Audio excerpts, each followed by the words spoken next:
Good morning and welcome to Morning Coffee with Brigid. I am Brigid Burke and it is now the 20th of July 2024. It is a Saturday, so I don't know how many people are going to be joining me this morning because it's because it's Saturday. I mean, during the week people often are getting up to go to work or, to get other people off to work or whatever it is that they're doing. But today, I am, it's I feel warm right now, but that's probably just midlife. The actual temperature outside is really, really nice right now. It's actually nice and cool. I was looking at next week's forecast and it is going to get a little bit more humid, but it's not going to be as oppressive as it was last week. Last week was just dreadful. So I'm going to talk a little bit about the astrology for this weekend. As I mentioned, now I think I had said that the full moon was going to be square Pluto, and that is incorrect. It was actually going to be conjunct Pluto. I knew there was some kind of an aspect there, but I couldn't quite tell which one it was. And this is in 29 degrees of Capricorn, so and that also kind of is when the sun is also moving. It's going to be moving from Cancer. It's at the end of Cancer, and it's going to be moving into Leo. And Cancer Capricorn, of course, are on the same axis, okay, because they're opposite each other. And this is going to be a very, very potent full moon. Just as we were talking about the Mars-Uranus-Algol conjunction last week, I was catching up with Steve Judd. He does have a video, Steve Judd, Judd, if you want to watch him on YouTube.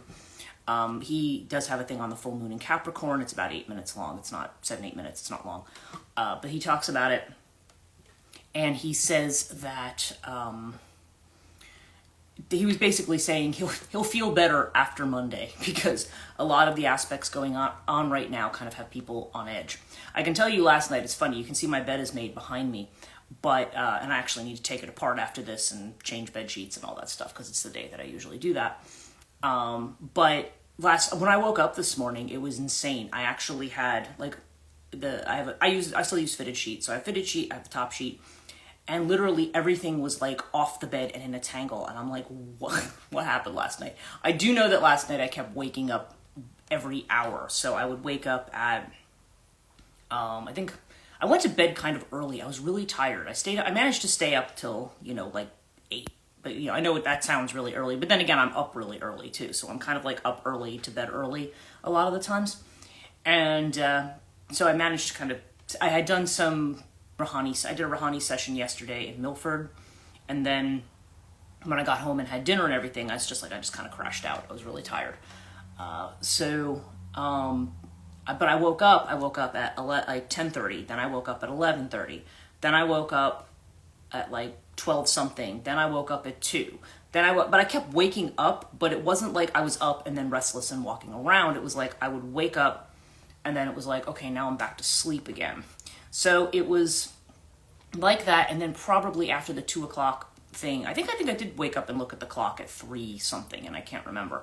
But then I was back to sleep until about 5. And so, but it was kind of an interrupted thing. And when I'm looking at what my bed sheets looked like, I was like, damn, I was I don't know what I was doing, but I was just and I only remember snippets of dreams, just faces of people and stuff that I know that I saw in dreams. I don't think that those faces are necessarily I don't think I was having any kind of prophetic dream about these people or anything like that, but it was really kind of an odd night. But when you have a really potent full moon coming up, I can tell you that that's how I usually react to that energy, and I don't know if this is the same for you. I tend to react, I get very, very, I don't know. Like I said, I can either get really bad insomnia, really bad anxiety, or I get really I don't know. I'm just restless when I sleep. So, yeah. So again, I feel like that's because this energy is building up to something. And I feel like we're all on the edge of our seat just trying to figure out what's going to happen here. Now, a friend of mine messaged me yesterday, and she said that, because, she watches this, and, she knows some of the things that I'm doing, and she had said that what she had heard, and this was kind of the message that Azrael gave me yesterday, was something to the effect of, Biden's going to find the window and kind of he called it like the night window or something. He used some kind of a euphemism. This is an Enochian. He doesn't. Given like I said, given the vocabulary options I have, it's kind of like it's a little bit limited. So I think sometimes he's trying to speak in a way that conveys what he's trying to say, but it's not conveying it directly. But I felt like there was the idea that Biden was going to be exiting out, slipping out through that window. Not that he was going to die, but that he was going to slip out of the race, and not that he was going to give up on being president either, because he is president, and so that's kind of going on right now, and but there did seem to be this sense that there was going to, and what my friend said to me was, she said, yeah, because she always follows like the Gen Z contingent on TikTok, which I don't. I was on TikTok a couple of years ago. It's just another site that I just don't have time for. And I don't even know that the kind of things that I produce are really the kinds of things that Gen Z is entirely into. Like whether or not, like I like to sit here and do these live streams. And the reason I do live streams and not reels a lot of the time, unless I'm promoting a particular thing, I don't do reels that often because there's just not enough time. It's like people want all this information in a minute and a half. And I'm like, well, that's part of the problem I've talked about, that we have to do everything in 3 bullet points and 140 characters. And, I'm like, no, like, I mean, unless you're trying to turn everything into a poem, but then you're not speaking directly. The whole idea of doing that is that, you're conveying something directly, but you're trying to make a direct point that you would normally make with prose, and you're trying to do it almost in a poetic form, which would be a short form. And that you lose a lot of context that way. And that's why I'm not a fan of expressing myself in these short forms. Some things I will do that way, but generally speaking, that's not how I prefer to operate.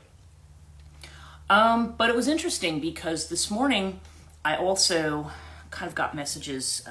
I had pulled a few astrology cards about this change that's coming up, because I mean this full moon change is going to be tremendous. The fact that I had a dream of Kali and Shiva dancing their destructive dance, and saw the number 721. I'm like, okay, and the messages keep coming up to me too. I'm seeing like 10 of Swords, Tower energy. And again, a lot of people see those cards and they get freaked out. They think, oh my God, my life's going to be over. Everything's going to end and blow up. And no, it's not something substantial is going to come to an end. But frequently when it comes to an end, 10 of Swords energy is when something comes to an end. It's like a relief. Something that has been causing tension, or something you've been going around with, something you're tired of, is now finally going to be done. So that's the energy that we have there. But the first card I had gotten this morning was the water element, which is you basically have to surrender to what is. You have to trust that you know that you're on the right path, even though your objective reality isn't, your logical mind isn't seeing why you're taking this path. And that's kind of energy. And with it, the other 3 cards were the solar eclipse, Pluto, and the North Node. Okay? So it's saying, solar eclipse is like, whoa, everything changing. Pluto is massive transformation on a very deep scale, and North Node is pushing you towards what's new. Okay? We're being pushed towards, it's not the South Node where we're back to cleaning up and dealing with our debts and things like that. This is North Node energy. It's like, nope, this is pushing you into the future. So it's a very, very powerful energy. Now, of course, I've asked the question of my guides as to whether or not this is an energy that is personal, like if I'm getting these messages about me and my own life and my own family and whatever, or are these messages for the collective? And really the answer is kind of both. So I do have certain, it's interesting because I've been talking a lot about sovereignty and independence and doing things on your own and doing things your own way. And weirdly, my North Node energy, which I've actually kind of known, is in the 8th house natally with Pluto. It's natally in Aquarius in the 8th house. So, and it's right at 0 degrees Aquarius. Like it's right between 0 and 1, just like my Taurus is like 0 to 1 degree. And so that's also interesting because it's almost like, because the 8th house, we talk about the 8th house as being about transformation and change. So really, in a way, not a surprise that the kind of life work that I've chosen has a lot to do with transformation and change, 8th house kind of stuff. Okay? But The other piece of it is that, a little bug in here. The other piece of it is that it has to do with joint finances. Okay, so the idea is basically what I keep getting is that there's this sense that somebody else is going to be supporting you financially, or at least helping. You know, you might be contributing, but that person might be. In the past, when I was married, I was the person supporting my husband. I mean, he worked, but he didn't make a whole lot of money, so I was the one supporting him. Now it's like that's going to be flipped. And it's saying you need, because literally I'm seeing in the first house, like you need to change because you're not the type of person who likes to let other people, you know, you don't want somebody else, you don't want to be reliant on somebody else's finances. Like that is completely the way that I am. And that is in my chart. That it's like, no, you're going to be, and the only way I could see that happening, because even just looking at my family, even if something happened and I ended up eventually something always happens, right? How many years down the road, if somebody passes away and there's an inheritance or something like that, none of the inheritance money that I would get would be something that would leave me set for life. They're not going to leave me a multimillionaire or anything like that. But there is a strong sense that there might be another marriage in the future. Okay, and that person may be, you know, financially better placed than I am. So that's really interesting. And they've kind of given me an indication of who this might be, but at the moment I don't see how this would happen. I mean, again, that's the logical mind. The logical mind is going, okay, yeah. I mean, I know who I'm interested in. I don't have any evidence that that's going to go that way. So right now it's just, you know, I mean, they just said, just trust that we have you on the right track. So we'll see what happens. So that may be a thing. But in terms of the collective, now I did ask the question because we're seeing these changes with Biden, right? And, you know, that's something really that will not be a shocking change, to be honest. I mean, it would be unusual for the way that the election process usually works. It is something that is allowed, but it's just not something that's happened before. You have a primary, and then you choose a candidate, and then you know, and then that person is nominated. I think the way it was described the other day by one of the lawyers that I will watch on TV is he kind of said, well, it's like, you know, the convention should be a credential check. You know what I mean? It's where people talk about, you know, what are the achievements or what are the accomplishments of the nominee, and that's when the states and their delegates get together and say, yes, I vote for this one, I vote for this one, I vote for this one. So basically they have to come up with a new slate of nominees for the delegates to vote on. So we will see where that goes. Based on, it was interesting because the messages I got yesterday was terror followed by peace. So to me, I think a lot of, there's real mixed feelings about the idea of taking Biden off the ballot because, there's the one professor, and I can't remember his name, but he's a Harvard-educated statistician guy, and he had said that, you know, when he did his models of predicting, his statistical models, it basically says the incumbent always has an advantage, the sitting president always has an advantage over whoever is running against him. But, and while my general thought would be to agree with that model. So he's very upset at the idea that people would take Biden out at this point. He thinks the Dems are making a terrible mistake. But, excuse me again, the thing about it is that if Biden, okay, I'm just looking from my lifetime of having participated in elections, and I look at who's running on the Republican and who's running on the Democrat side. The first time I was eligible to vote was 1990, but I was certainly aware of campaigns before that, like throughout the 80s. Probably the first presidency, I mean, I think Nixon was president when I was born, and then Ford came in, and then it was Jimmy Carter after that. Jimmy Carter's probably the one I remember the most about, or was the one who was the most discussed in school, you know, when I was, you know, little, late 70s. And then once we got into the 80s, and those were the Reagan years. Okay, and so Reagan obviously was this, you know, it's kind of seen as this larger-than-life figure, but I think about the people who had run against him, like Walter Mondale, or run on the Democratic ticket. You know, Michael Dukakis. Who was the other one? John Kerry back in the 80s. Clinton was the first one, I think, to win. Bill Clinton, kind of at the beginning of the what you call it in the early 90s. And that might have been the first presidential election that I voted in, because I was eligible to vote as of 1990. And yeah, so we had so then it's kind of been back and forth. We had the Bush years, George W. Bush, and then we had George, H.W. Bush, and H.W. Bush, then we had W, and then we had Trump. So we had it's kind of been this back and forth between the Dems and the Republicans. We had Obama, we had and now right now we have Biden. So but typically speaking, the Dems have often run people who are, they have clean records. They're basically, decent people.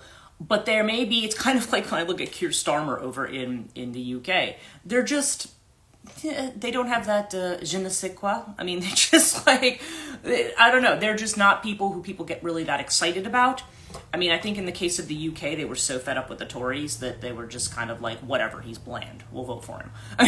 They didn't care about the fact that, but on the other hand, if they have all kinds, well, I don't know. I guess with Trump, you could have all kinds of scandals behind you, and apparently that's okay now.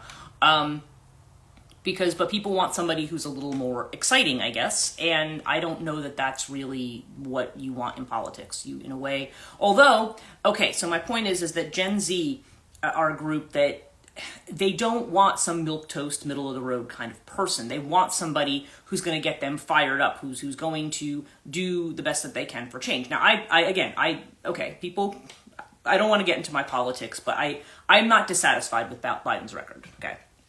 And there may be other people who say, no, he was terrible, and this and that, and I hear all kinds of things, and I'm like, well, I don't know.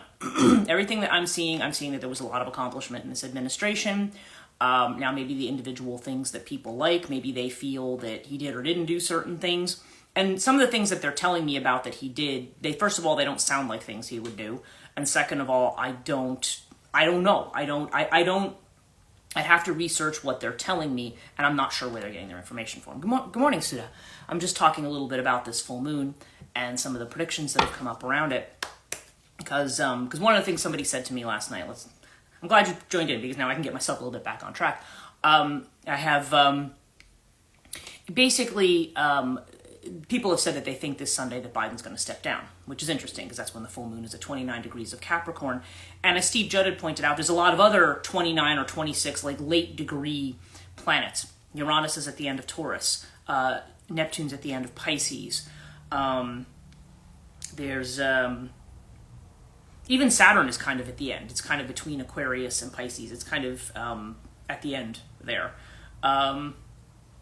You have Mars is now going into Gemini, so it's at the end of Taurus.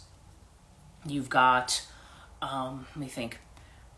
Can't remember where Jupiter is. Jupiter I feel like is also on the edge somewhere. Also, that might also be on the edge of Taurus as well. And then we have... I'm trying to think. I know Venus has shifted positions. Can't remember. Venus was in Leo.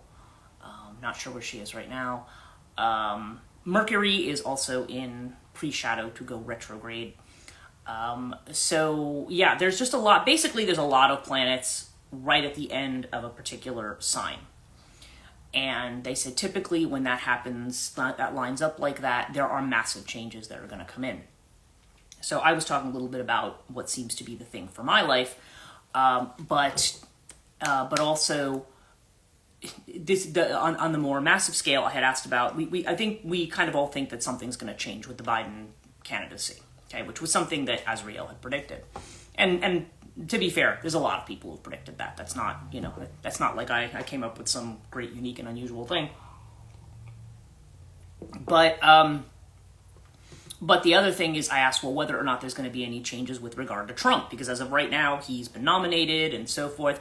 And I even had another friend call me the other night, and we were talking about, the different predictions that I had and the fact that there was the assassination attempt, that very weird assassination attempt. And then the question of, I said, well, is anything going to change with him? Right now it's like, okay, he was just nominated, it sounds like, that's the script. That's what the Republicans are doing. There is Vance, and it does feel like Vance has some kind of background influence there. But, Nonetheless, there is this, I said, is something going to change there? And it said, yep, something's going to change there too. Something is going to change with him. Basically, whatever happened, the assassination attempt's not going to be the end of the thing. And by the way, that does not mean that there's going to be another assassination attempt. It means that, I don't know, I still see like there's like declining health, or there's something else going on with him. I feel, I don't know, like the words heart attack and stroke kept coming into my head.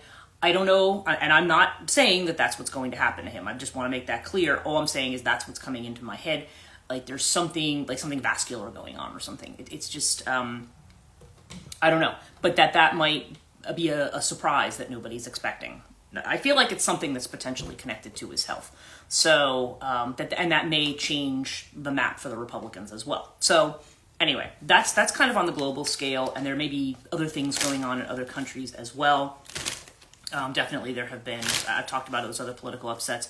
So, but this full moon, whatever's going to change, it's going to be a substantial change. It's going to be letting go of something, and it's going to be, we're moving into a space that's uncharted territory, and we just have to trust our instincts because our logical mind's not going to tell us how to move forward.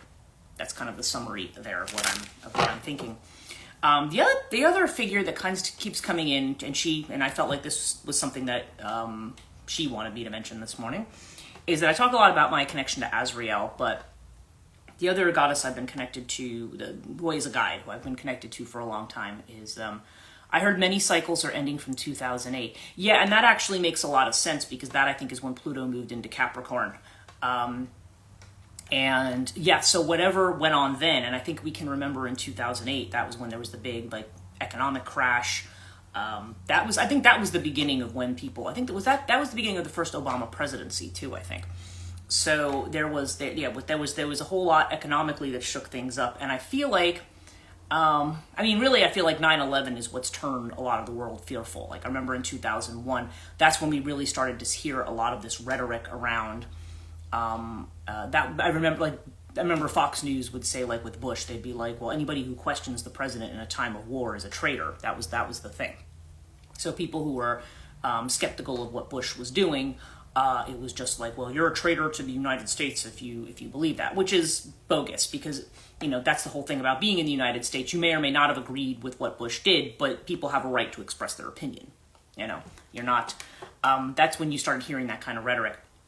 2008, that was when Obama was elected. But that was also the beginning of an economic downturn that I think is actually part of what when the economics of a large nation start to tank. That is one of the things that will make people become more xenophobic and cling more tightly. That's when people start becoming anti-immigrant. That's when they start becoming because the whole thing is we can't let other people in because we got to take care of ourselves. That's when they close the heart off. I'm talking a lot about opening the heart space. And I do think that the end of that cycle means an opening of the heart space, like it's an opening up to other people. That's definitely a big part of it. But what ultimately that's going to mean, we'll see.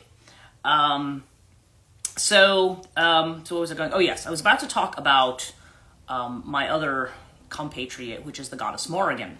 And it's interesting because I did a Rouhani session the other night, and I had a client, and I do it in my room. And from where I do it, this person can see the altar that I have over here. You can't see it, but this is where I keep my, my things to my guides, my deities, my guru, things like that. That's all kind of to the right of me here. And one of the things she saw on my altar was a statue of the goddess Morrigan. She says, I have the same one. And so we kind of started talking about Morrigan. And Morrigan is a figure. Morrigan has three aspects. It's basically Morrigan is a Irish word that is often translated either as like great queen or phantom queen, mainly because she deals with that liminal space. She's definitely connected to the realms of fairy. And actually, I have a book coming out about her from Theon Publishing. And again, at this point, I don't know when. Hopefully by the end of this year. But she is if you look through the Irish, what they call the Book of Invasions.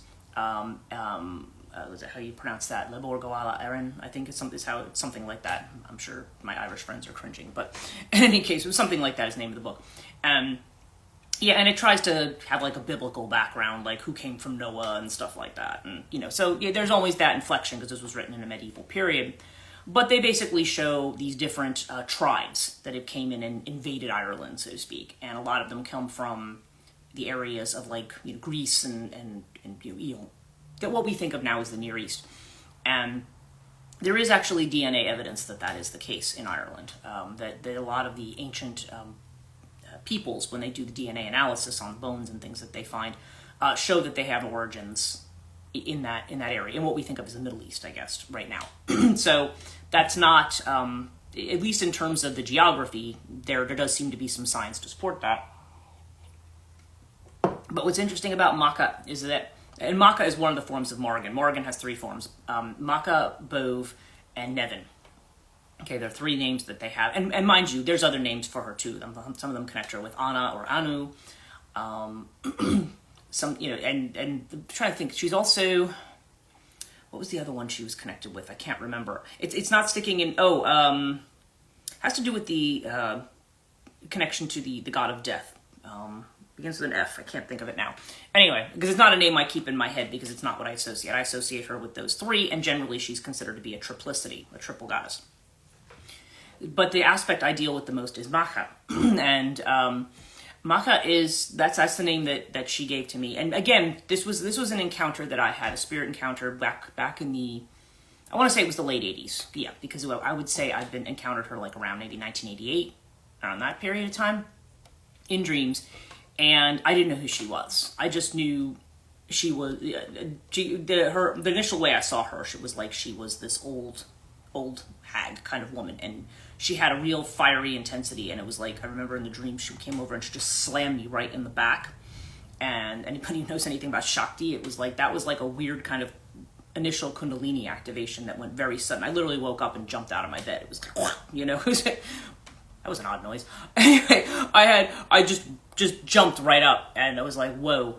And then it was kind of like, there was just things that were coming on. I think she was kind of more of an inspirational figure for a long time. Like it was more like a personality that manifested. And a lot of the novels I write are around the character of Macha, although she's taken on a human form in these novels. Like she's born into a human family, and this is how she behaves.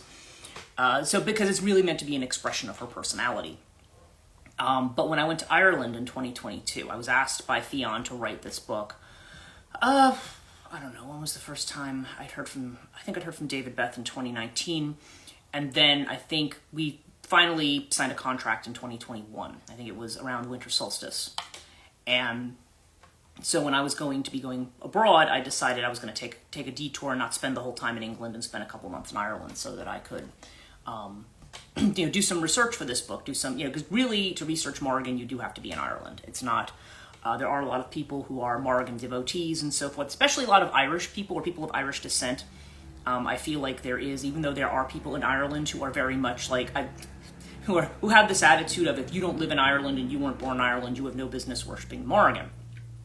And I don't like gatekeepers in any religion. I don't need somebody in paganism telling me who and who not, who to worship and who not to worship. And you're not the one who is you're not the priest who's the appointed spokesperson. So I don't take people who have that kind of point of view very seriously, but they can be very belligerent towards Americans who worship the Morrigan, from what I understand. But then again, and not everybody's like that. There's some who are not like that. But nonetheless, I do agree with them that you can't just, if you're going to cultivate a relationship with Morrigan, you can't do it entirely from the USA. You do need to, it's almost like there's a difference in feel. And as I was explaining to my client the other day, I said, yeah, literally from the moment I got off the plane, got to the house I was staying in Drogheda, and the next morning I went out. I literally felt like I walked out and I was like I felt like she was there, like I was in lockstep with her. She was like right with me the entire time and talking to me the entire time and talking to me all night.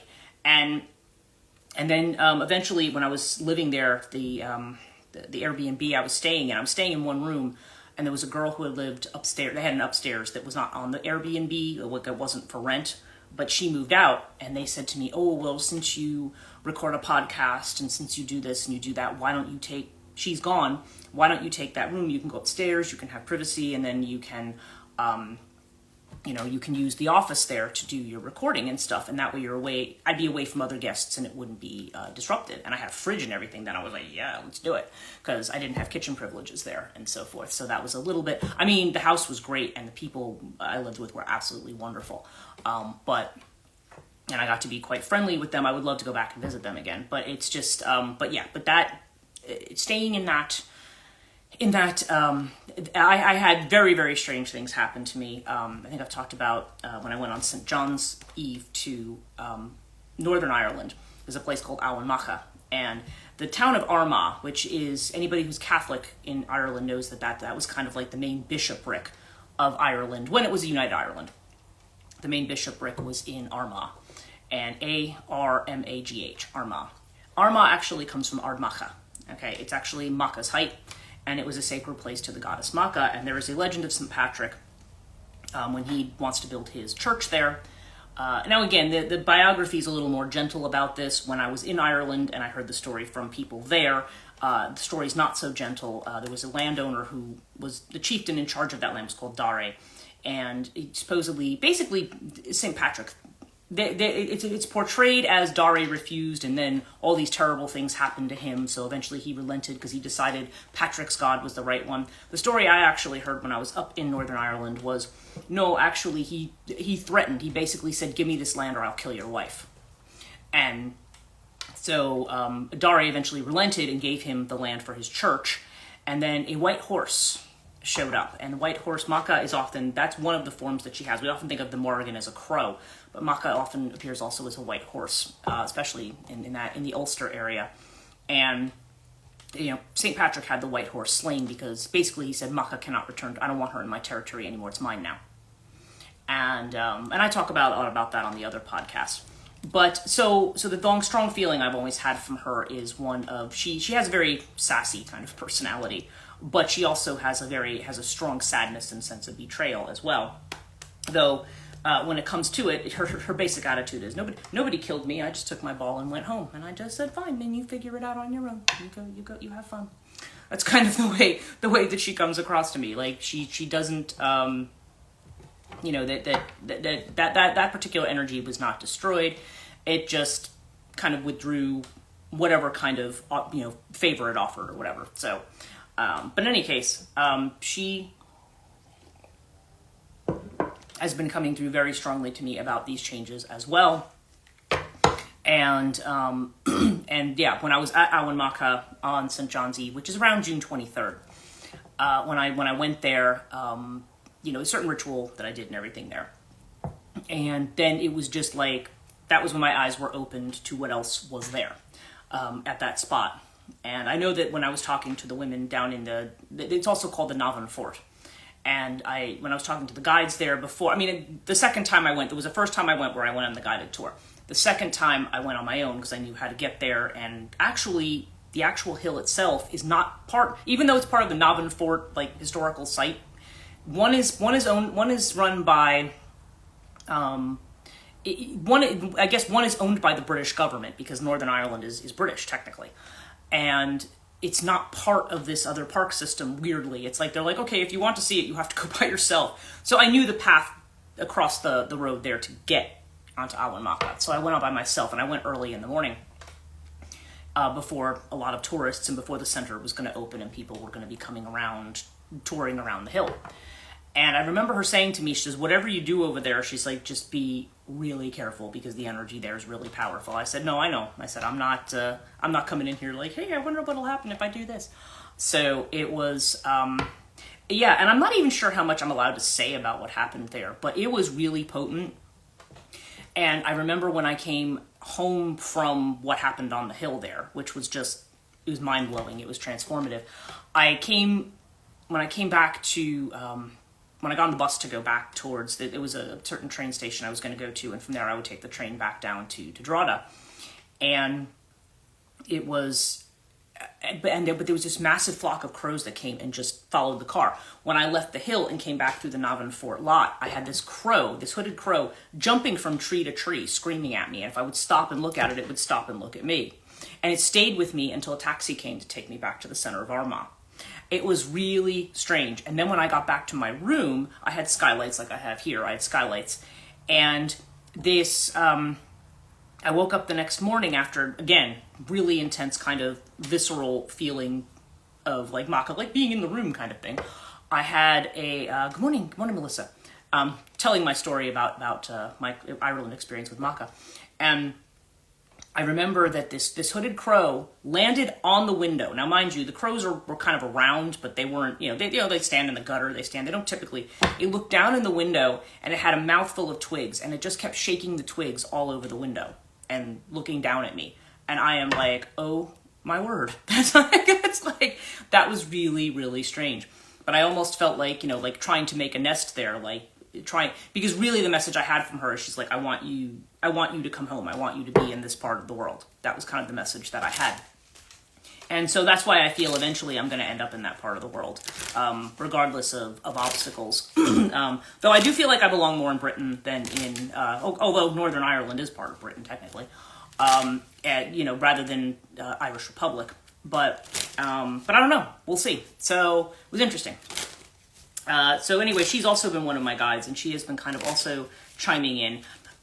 Morrigan tends to be prophetic, and she's often associated with, I often think of her, compare her to the Furies, because the Furies, and the Furies sound like they're terrible and terrifying, but actually they're the ones who establish the boundaries. If you violate certain taboos, like if the king doesn't do the thing he's supposed to do, they come along. That's what the Morrigan does. She, in her other forms, as like, the Banshee or as the Washerwoman, she comes along to say, no, you did a wrong thing, and now you're going to be doomed because you broke the thing, the oath or whatever kind of taboo you had that you were supposed to honor.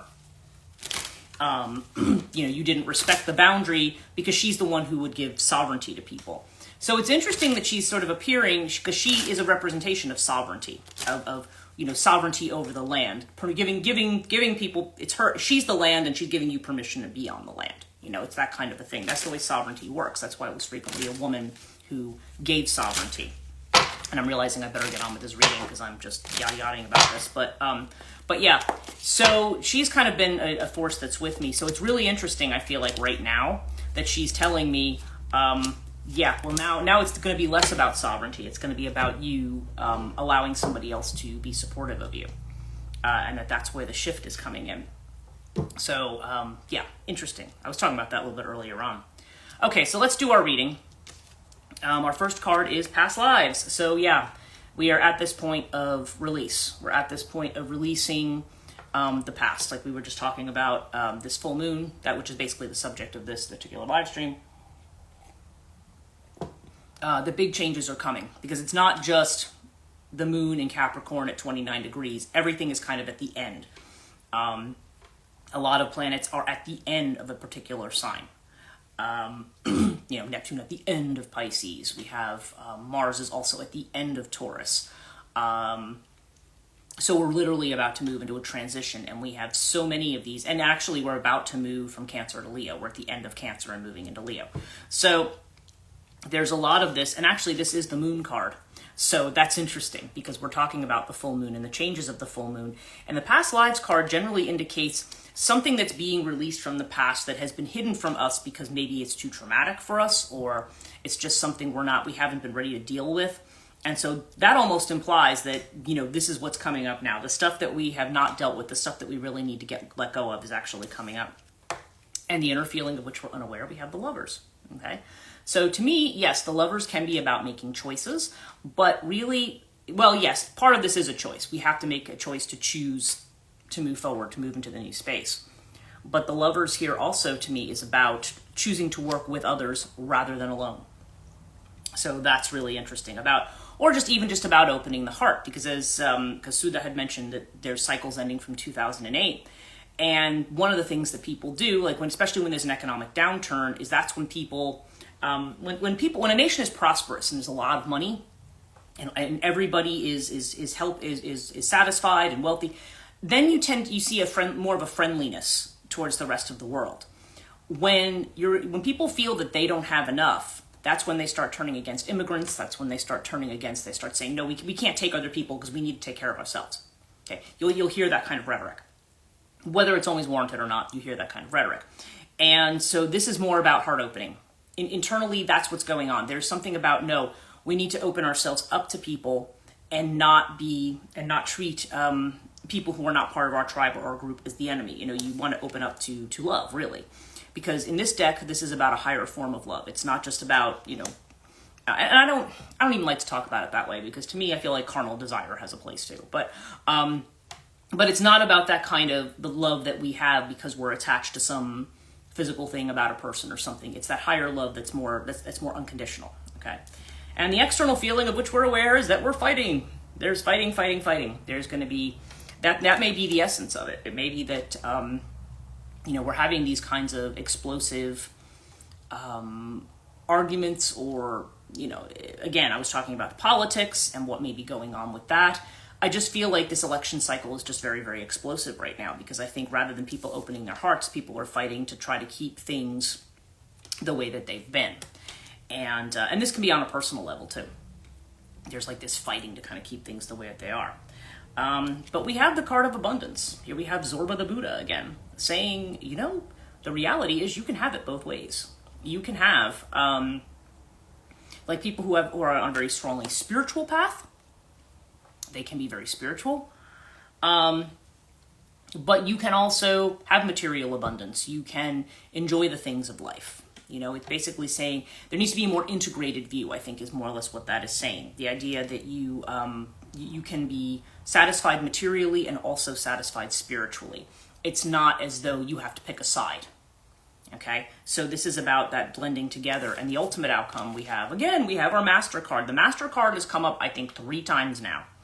So to me, that has to do with greater influences, whether they be our own individual guides in our lives, and of course I've been talking about some of my guides, whether this has to do with, again, I'm not sure in my own belief system how I am about a single intelligence who's like watching over everything. I think it's a lot more complex than that. But let's just say intelligences that are beyond us, or maybe know more about us, or maybe greater forces for how things are being guided.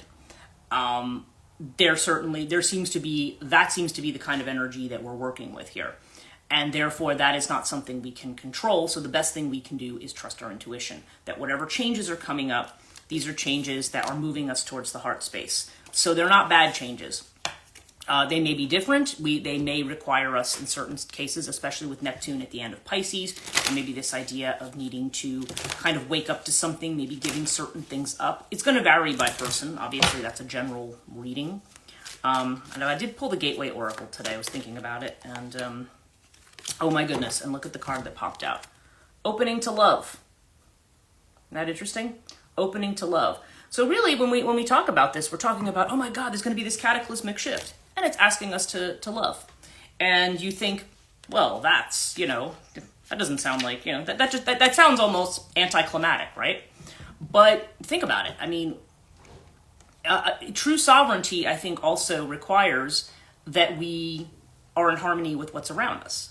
It's not just about me and what I keep for my, for myself. This is more about, just being open to others, because, we're going to be happiest and most at peace when we are involved with others. So I'll tell you what this card means. There's nothing you need to do to deserve love. Well, that topic came up yesterday too. It's already waiting for you. It's like the sun there for everyone. It's simply a matter of stepping out to bask in that warm and glowing light. Who you are is enough. This is true in matters of romance. This is true. In matters of romance, love is flowing, wounds are healing, and hearts are opening. If you could only see yourself as those in spirit see you, you would know how very loved you truly are. Interesting that that's what popped out after I got that card. But that seems to be, and it kind of goes back to a question I had posed on my other channel about we were talking about taboos and the way in which people go through processes or break through barriers or make change by doing something taboo. And so somebody had asked the question, well, like they were talking about in Tantra, how smoking ganja, the taboos of smoking ganja or drinking alcohol or or eating of certain grains or whatever it was, and then, or having sex, like things like that, how those were taboos that are sometimes ritually violated by people in that, because the idea is that you're breaking down a barrier. And people say, okay, well, those kind of things are acceptable in the world today. They're not really that scandalous. So how do people break barriers today? How do people have initiations? How do people break through? And I posed that question on my other thing. I said, that is actually a very good question. So how do people, move into that space? How do people transcend barriers? And basically somebody said, well, maybe it might just be as simple as people need to start to love each other, because it doesn't matter what perspective you're coming from. We're all in a thing where when you live in a space where you're very afraid, then you don't feel like you can connect with other people. You don't trust other people. And you don't trust yourself fundamentally. Okay? You don't trust yourself. You don't love yourself. And that's really the core thing too. The distrust that we have for other people is a reflection of the distrust that we have for ourselves. So it's really interesting there. But it's interesting that this is kind of pushing us more towards working together rather than this infighting, even among women. Okay, because I'm big about sovereignty for women. A lot of the conversation is around how all men suck and it's terrible and this and that, and I'm like, well, I understand that people have been through very traumatic things, and I said, but you also have to recognize that men in the culture have been raised a certain way as well, with regard to the way they're allowed to express emotions or the way that they're supposed to manage certain kinds of problems and things. So to simply say, well, you're all jerks and you suck, it's not really a helpful statement, even if the experience that one has in life is of people maybe who aren't connecting emotionally, who don't know how to. The key is both have to figure out how to connect. And again, and it doesn't matter to me, this applies to people who are trans, gender fluid, doesn't matter. Whatever it is, it's about connecting. So I feel like, there's definitely this whole thing around trying to move forward into a space where that masculine and feminine can come together, rather than this kind of this setting up the battle lines and being at war all the time. And that certainly was reflected in the reading that I had. So I really think that that's kind of whatever's happening on this full moon, whatever change is being ushered in, that's the kind of space it's leading us towards. So that's not a bad thing. And that is kind of the message I've gotten. That's why I think Azrael keeps saying, stop being afraid, because what you're going to be moving into is so much better. But that transition is always the scary part. So anyway, I hope this was helpful today. Thank you guys for joining me. I know a lot of people joined me a little bit late, and hello and goodbye to people who joined me a little bit late. And I realize it is Saturday, so people are sleeping in a little bit. But I hope this is helpful today. If you want to catch everything that I said, obviously the recording is going to be here on Instagram, and I do have to upload everything to YouTube today. Plus, I've got some other tarot videos and stuff to record today as well. Plus, my podcast for the Katonia channel. So I've recorded it. I just have to edit it. So anyway, I hope you all have a great weekend. Stay safe this weekend, and I will see you tomorrow morning, and we'll see what's what. Take care.